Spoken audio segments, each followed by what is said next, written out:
Bismillahirrahmanirrahim. अस्सलाम वालेकुम. DSP Naveed Siddiqui beat 3 E35 Hazara motorway आपसे मुखातब हूँ. कुछ गुजारिशात करना चाहता हूँ आवाम के लिए और हमारे जो भाई जो यहाँ पे ट्रैवलिंग करते हैं, चाहे फ्रीक्वेंट करते हैं या कभी कभार आते हैं. हमारे पास इस वक्त Mansehra tunnel 2528 metre, Karmang tunnel 442 metre, इसके अलावा आगे बटल टनल 2906 मीटर और थाकोट टनल 615 मीटर है. और पाकिस्तान में किसी भी रोड पर इतनी टनल्स इतने कम स्पैन में मौजूद नहीं है. और ये पहला एक्सपीरियंस है पाकिस्तान में कि लोग इतनी फ्रीक्वेंटली इतनी टनल्स को क्रॉस करके जाते हैं.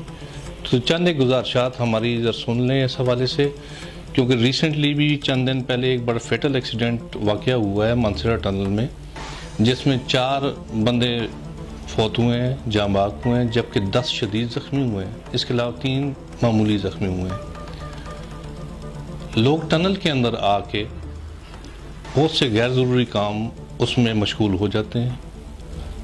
ज़ाती जो हमारे अफसरान ने और मैंने ख़ुद भी ऑब्ज़र्व किया है कि ये लोग बाहर तो फिर भी कम स्पीड लगाते हैं, जो इन टनल के अंदर घुसते हैं तो अचानक इनकी स्पीड बढ़ जाती है. मज़ीद ये कि ये अंदर जाकर जो बे बने हुए हैं वो फॉर एमरजेंसी पर्पसेस हैं, वो कोई रिक्रेशनल पर्पस नहीं है कि आप वहाँ पे तफरीह के लिए खड़े हो जाएं और वहाँ पे आप सेल्फियाँ लेने शुरू हो जाते हैं. अंदर पेट्रोल, डीजल और मोबिलाइल के फ्यूम्स मौजूद होते हैं, जो किसी भी नॉर्मल बंदे को अगर वो ज़्यादा देर उसको ले तो वो उसकी तबीयत भी ख़राब कर सकते हैं और वो एक्सीडेंट का बायस भी बन सकते हैं. क्योंकि ड्राइवर जब तक अपने मुकम्मल सेंसेस में नहीं होगा तो ये मुमकिन नहीं है वो गाड़ी ड्राइव कर सके, भले वो जिस्मानी तौर पे और ज़हनी तौर पे बिल्कुल सेहतमंद क्यों ना हो. लेकिन अंदर जो बंद फ़ज़ा में गाड़ियों के सिलेंसर से, मफलर से जो चीज़ निकल रही होती है, वहाँ पर आपका रुकना आपके लिए और आपकी सेहत के लिए मौलिक है.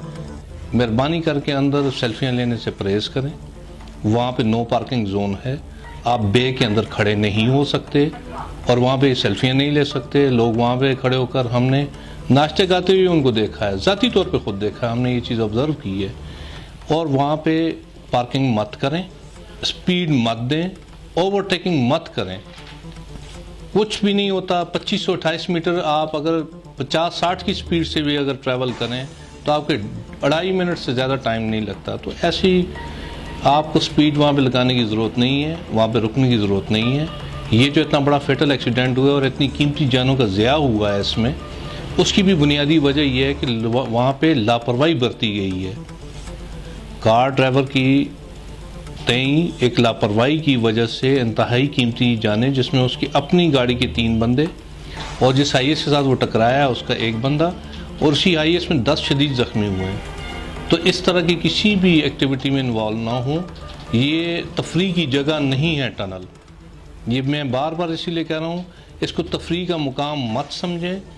इसको जान बचाने की ये जगह कि यहाँ पे टनल की एक रिक्वायरमेंट थी, इसलिए यहाँ पे टनल दी गई है. और यहाँ पे अगर टनल के अलावा कोई मुतबादल अगर रास्ता दिया हो जाता तो इसके नक्शे में मुतबादल रास्ता होता, टनल ना होती. तो इससे आपकी इस जगह की सेंसिटिविटी का अंदाज़ा होता है. लिहाजा कोशिश करेंगे जितनी एहसन तरीके से और बगैर अपनी जान और दूसरों की जान ख़तरे में डाले बगैर आप इसको क्रॉस कर लें और फिर अल्लाह का शुक्र अदा करें कि हम इस टनल से सही सलामत बाहर निकल आए हैं. पूरी दुनिया में यूरोप में बहुत बड़ी टनल्स बन रही हैं, बनी हुई भी हैं और वर्ल्ड रिकॉर्ड टनल्स हैं. जो नई टनल बन रही है वो वेल ओवर 56 किलोमीटर है, जो दुनिया की सबसे लंबी टनल होगी, जो स्विट्ज़रलैंड से स्टार्ट होती है. वहाँ पर कोई भी इस तरह की तफरीही एक्टिविटीज़ नहीं करते. और अगर टनल डिज़ास्टर हो जाता है तो ये टनल्स आप इसके अंदर कोई रेस्क्यू की टीम अंदर नहीं दाखिल हो सकी. और 5-5 दिन ये टनल्स बन रही हैं क्योंकि इनके अंदर आग जब तक मुकम्मल तौर पर डिफ्यूज़ नहीं हुई, कोई रेस्क्यू की टीम अंदर जाने के काबिल नहीं थी. इसलिए कोशिश करें इन टनल्स की सेंसिटिविटी, इसकी असासियत को समझने और इसको नॉर्मल रोड की तरह ना लें. अपनी जान की हिफाजत करें और बाकी लोगों की जान की हिफाजत करें. मज़ीद अगर आपको कोई मालूमात दरकार हो तो आप हमारे दफ्तर से बीट 3 E35 मानसेरा के दफ्तर से रब्ता कर सकते हैं. اور اس کا جو ہمارا جو نمبر ہے 0997380005 یہ ہمارے دفتر کا نمبر ہے، جہاں پہ 24 گھنٹے ہمارے آپریٹر آپ کی خدمت کے لیے حاضر بیٹھے ہیں۔ آپ کو کسی بھی قسم کی معلومات ٹنل کے حوالے یا اس کے علاوہ بھی اگر چاہیے ہوگی وہ آپ کو درکار اور دستیاب ہوگی، لہذا اپنی جان کی حفاظت کریں۔ بہت شکریہ، مہربانی۔